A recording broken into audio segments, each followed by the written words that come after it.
So how are you viewing like reinvesting into the business, right? Because that's a subjective dollar amount, right? If you're making $1 million a year, right?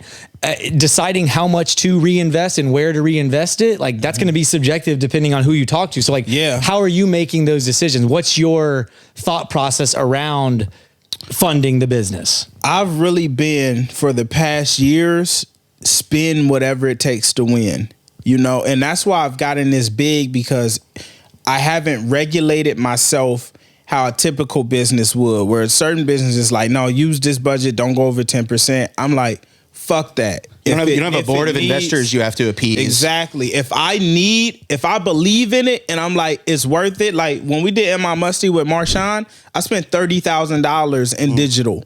You feel me? You may not have got that if you went through the label and had to convince them, you know, but that was me saying, no, I believe in this. I think it's worthy. It makes me smile. I want everyone to see it, you know? Sure. So he didn't have to show a profit this quarter necessarily. He could go for it, you know? Yeah, for sure. But then where does that end? Right? Because sure, you can go spend all the money you want and then you won't make any money, right? So there is a balance. And so where's that end? Like for me, how I gauge it, I spent $30,000 on Am I Musty, right? I probably done 50 plus shows this year. Every show I've done, they request that song. I get bookings.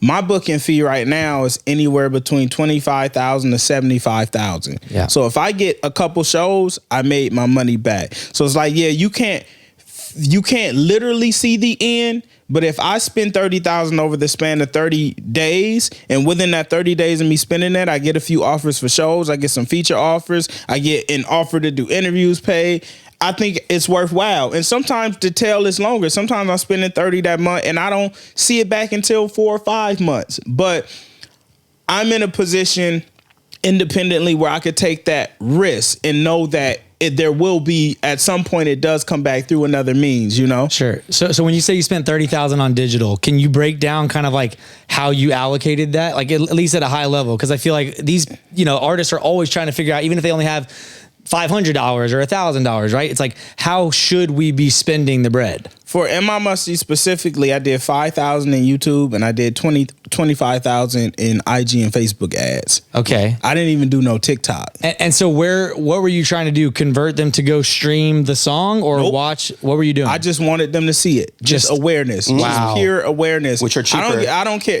It's way cheaper. Yeah. And if you like what you see, you'll go do all the other things. Yeah. I don't have to direct you to Spotify, direct you to this. If you like what you see in here, you'll go there by yourself. Because it's hard to get people off platform. They're on the platform for a reason. And that's never my goal. You know, my goal is to just make sure you had the experience. What you do after the experience is up to you. You meet them where they are. So like on the $25,000, let's say on Facebook, Meta and, Instagram ads, right?